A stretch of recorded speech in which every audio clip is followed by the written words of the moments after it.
Welcome back to the Formal Review. Today we'll be talking about the 2021 film, A Quiet Place, Part 2. Now sit back, relax, grab your drinks, and let's talk about this movie. What's up, everyone, and welcome back to the Formal Review. This is Season 4, Episode 6, and I thank you all for tuning in once again. So this is the first movie in theaters that I've seen since Tenet last fall. And yes, I am vaccinated, so it was done safely. Happy to be back and talking about movies that are now being released in theaters. Even with the home theater space, going into the cinema is such a different experience. So today, along with one small upgrade to my movie collection, I will be analyzing both A Quiet Place and A Quiet Place Part 2. So stay tuned.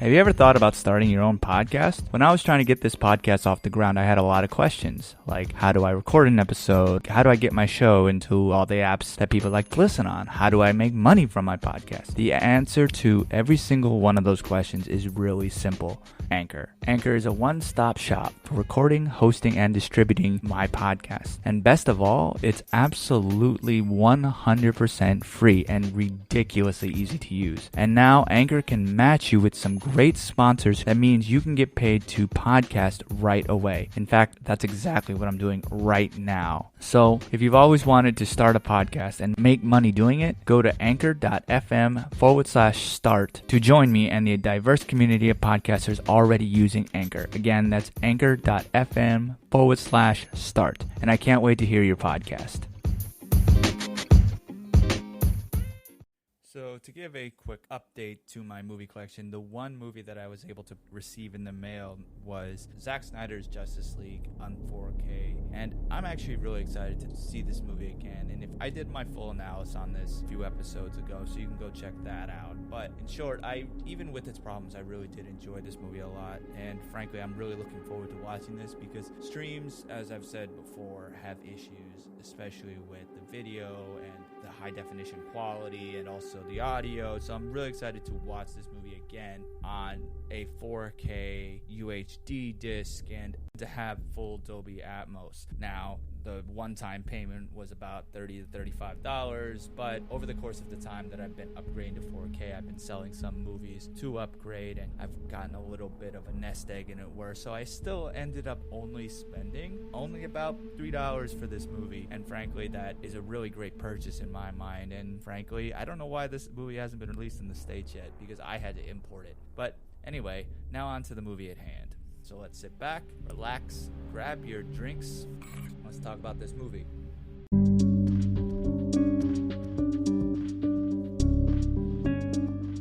So with doing analysis of both of the movies, I will be going into a decent amount of spoilers on both of them. So definitely go watch the two movies prior to listening to everything that I have to say about it so you fully understand everything and also so you don't have the movie completely ruined for you. The first one has been out for a while, so you've kind of lost your opportunity there. But since the second one just came out, I do want to preface this episode with this big spoiler warning. So feel free to stop here and then watch the movie, then come back and hear what I have to say about it. But if you don't care about that, keep listening. Also, I know I talk about this at the end, but the data shows that most people don't listen to that part, so I want to talk about it here and reiterate the importance of leaving reviews on your favorite subscription services. I do read those because I do want to grow, because these episodes are really for all you listeners out there, and I want to keep this entertaining. So what do you want to hear? Do you want to hear games? Do you want to hear more of the 4K stuff? Do you want to hear me talk about a certain movie? If you want to come on and talk to me about something, if you want to debate, I'm always open to do stuff like that, so you can always reach out to me on social media. I always want to grow and improve, and just because something works doesn't mean that it cannot be improved. So if there's something that you want me to improve on, let me know,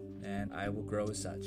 So Quiet Place Part 2 is a horror film and the sequel to the 2018 film A Quiet Place, both of which follow a family that has been forced to navigate and survive in this post-apocalyptic world inhabited by these blind monsters that have this extremely acute sense of hearing. The sequel was written and directed by John Krasinski and stars Emily Blunt, Millicent Simmons, Noah Jupe, Cillian Murphy, and Jaimon Hansu. Now, this was originally supposed to released last April in 2020, but they obviously pushed it back to this year due to the pandemic. So back in 2018, the world was really captivated by Krasinski's directional debut in A Quiet Place. It had suspense and it was inventive with this extremely original premise. It brought in $341 million worldwide on a $17 million budget. So it obviously wasn't a surprise that they were going to develop a sequel. Prior to seeing the sequel, I did do a rewatch of the first film with my wife, who isn't a really big horror movie fan. Now, she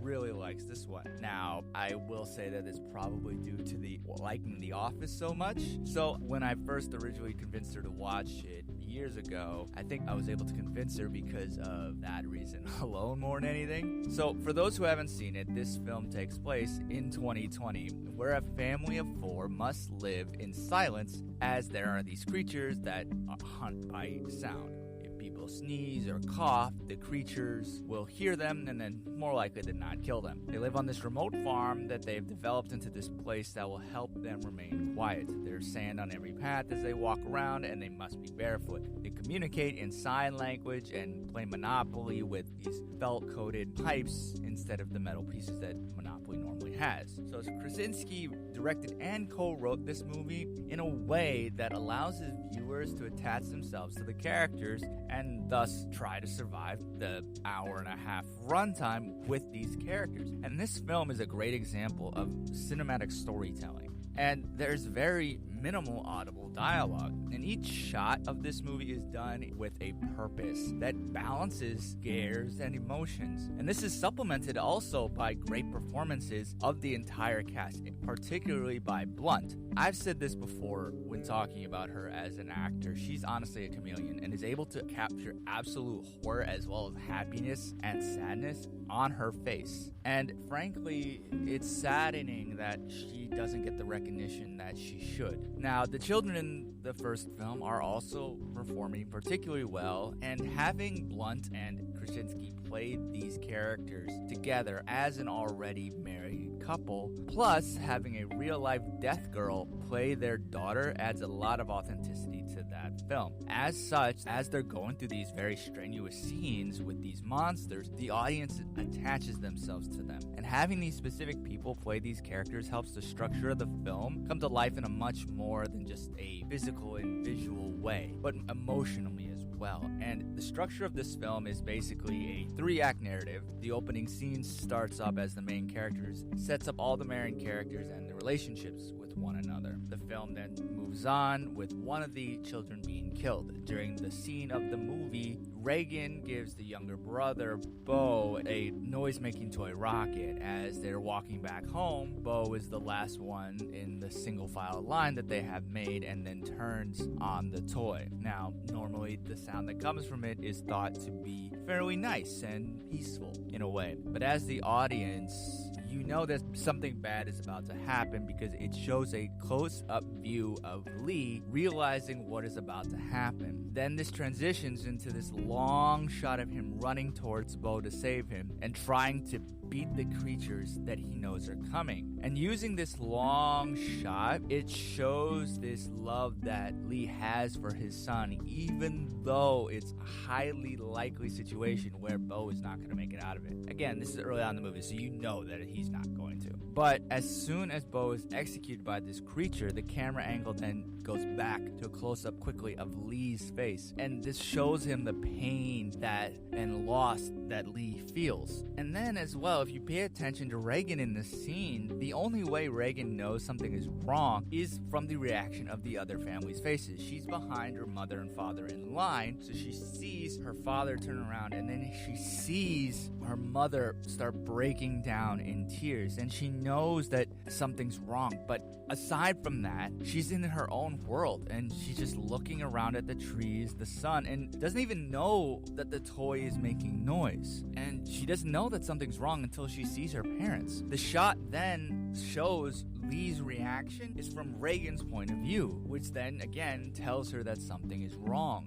I mean, even if you go into this movie not knowing anything about it, this scene establishes so much about this story and who these characters are and what the dangers are in this world that they're living in. So after this opening scene, Lee tries to protect his children more and more, and his daughter has to cope with the feeling of feeling responsible for her younger brother's death. So their father-daughter relationship is tested throughout this movie and is looked into more so in Act 2. And along with that, the entire family has to overcome many, many, many obstacles. And Act 3 is obviously the resolution of these problems having one solution. So the cochlear implant that Reagan has lets out this high enough frequency that immobilizes the creatures long enough for the family to kill them. And then obviously the film resolves without a clear resolution. So one thing that I personally noticed on this rewatch was that the editing of this film helps portray the sacrifice and the love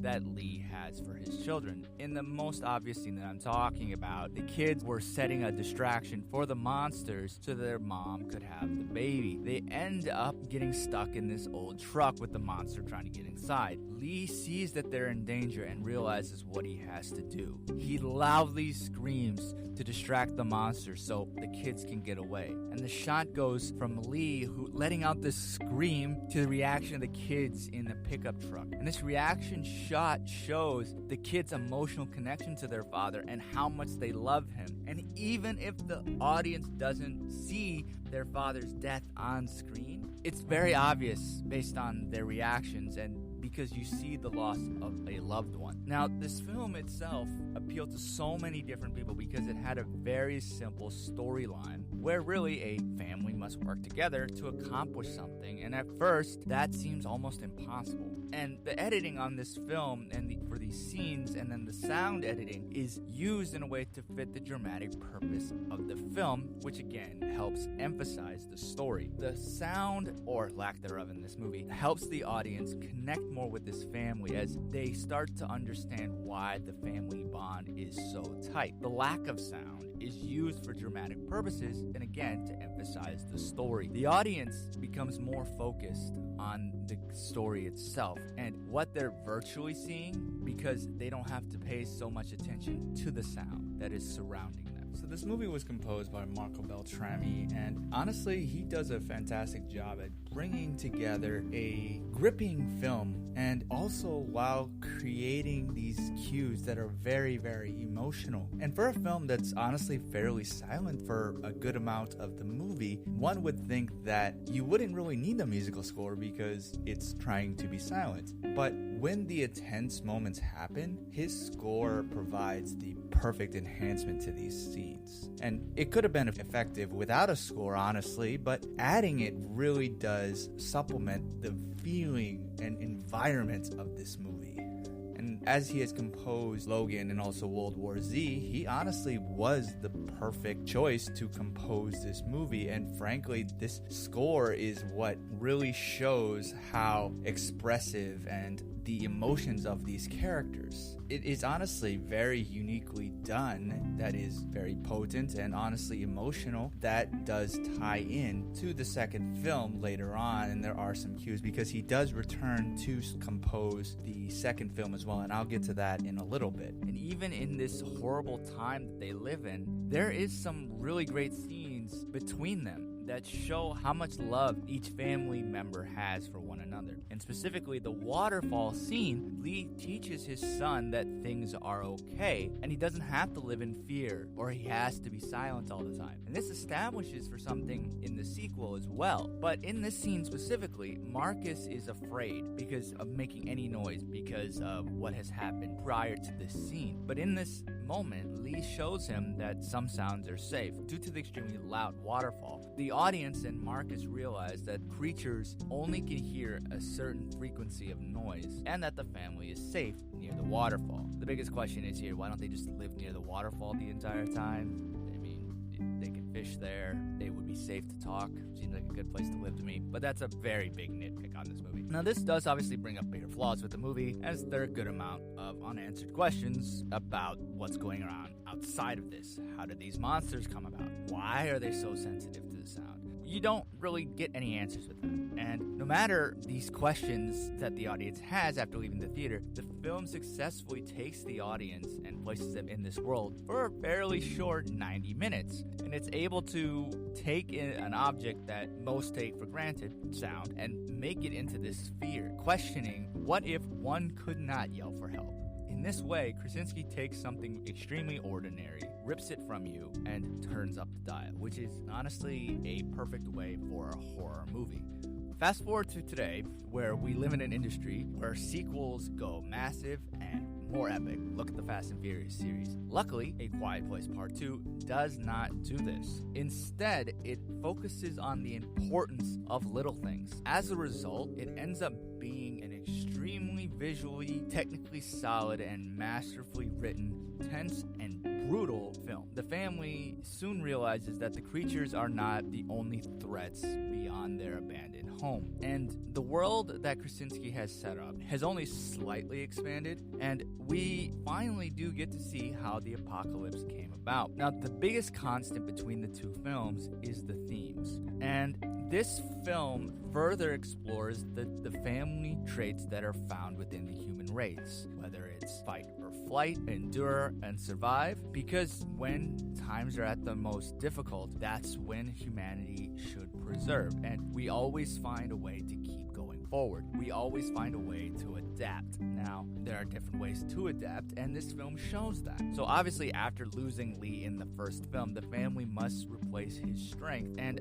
Krasinski brings these character stories to life and allows, again, the audience to connect with them even more. Simmons, as Reagan in particular, has this very strong transformational arc as she develops from this guilt-ridden child in the first film to this strong and self-sufficient woman in part 2. So the end of the first film ends with Evelyn arming a shotgun with a lot more of the aliens coming to their farm, and one would think in the next film that she would become somewhat of an alien Ripley in Aliens, and when that doesn't, one could say that's slightly disappointing given Blunt's success in action films. And honestly, going into the second film, that's what I thought was going to happen. Instead, she doesn't become this superhero-like character, but actually more of a strong mother who makes her family's survival a priority. She's this parent first and then alien slayer second. And that distinction is what is extremely important and also humanizing, honestly. In fact, what makes A Quiet Place Part 2 just as good, if not better than its predecessor, is it doesn't fall into the trap of too many sequels just trying to be bigger and faster than the prior film and thus forgetting about the characters of the movie. Now, any new information that is in this film is given kind of as a slow drip, and the world does expand from it, but Krasinski basically pushes the story forward and allowing for each of these characters to shape on screen. And this is due to the continuation of the story. Each person that the audience knows from the first film isn't any different. They may know more about the aliens as the audience does, but they still make mistakes, and sometimes they're hasty and foolish. But the children in this film also show how their parents have influenced them by doing these acts themselves that put their family first. And this shows how people grow over time, but even with that growth, people still make mistakes, which is also a very humanizing trait. And this dials into the next progression of parenthood. Krasinski was trying to emulate anxieties of becoming a parent in the first film. Now, I don't have any children of my own, but from what I've heard, this is exactly what a lot of parents go through. So, with that film being about grappling with being a parent to your children, the sequel ends up being about the faith that you've given your children enough information that they need to survive on their own. Both Reagan and Marcus go through their own arcs of putting their family first, which is interestingly contrasted by the adults from Jaimon Hansu's story about when the aliens first arrived. The audience learns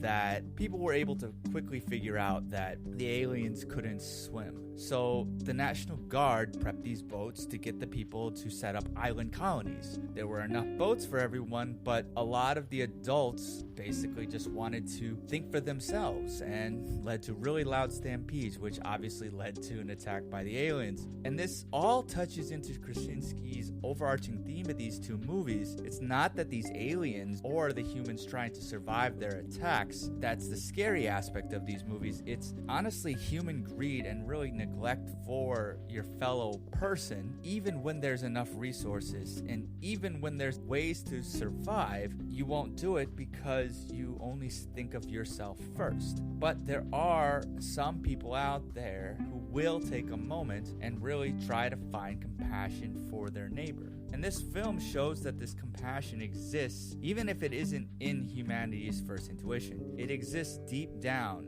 and when we teach it to our children, like Lee and Evelyn did, we essentially reteach it to ourselves. The monsters and human monsters that are willing to potentially rape a young girl aren't the priority of the story, though they do bring up so many questions about what caused them to be that way, and thus that expands the film's universe, as it were. Rather, this film prioritizes the ordinary humans in this story and shows that how much that even in a world of tragedy and brutality, people will still have hope moving into the future. And then this is supplemented by Emmett, who is played by Cillian Murphy, who is a fantastic addition to the film. And his character arc actually rivals that of Reagan's. And Murphy plays this character with a very small little bit of humanity that he kind of finds himself in. And frankly, he has that little bit of humanity left, and how Reagan shows him to be more compassion toward his human man allows him to grow as a character over the course of the movie. And that is that compassion that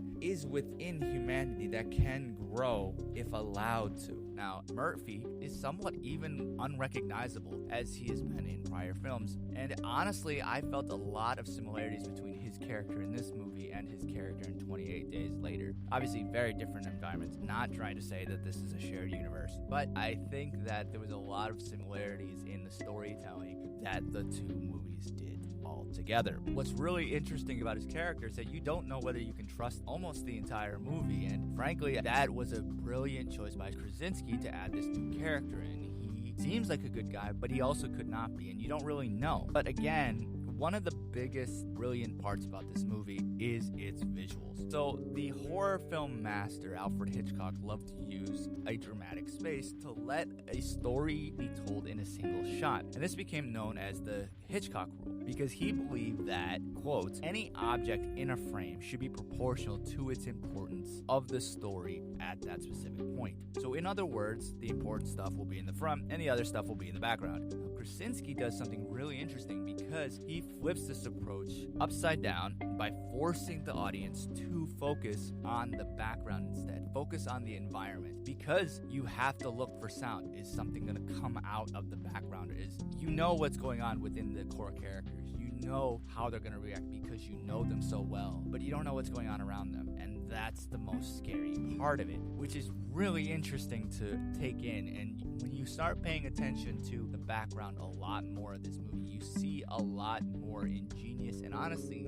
creepy things that Krasinski puts in his movie. He frames his actors close to the camera while slowly unveiling the creatures in the background and manipulating the tension in this single shot. So another director that Krasinski takes a lot of inspiration from is honestly Francis Ford Coppola here with his Godfather trilogy. And I say this mostly on the first two films because not only does the sequel extend the story, but it gives a prequel as well. While not a lot of information was given about the creatures in this prequel aspect, we find out that they appeared suddenly, attacking anything that is making noise, and really the Abbott family only survives this because of their knowledge of sign language. And it's interesting how this one little aspect has allowed them to survive in a much more successful way than a lot of their other humans. But even with this aspect, they're able to want to help others survive and not just keep it to themselves and be the last person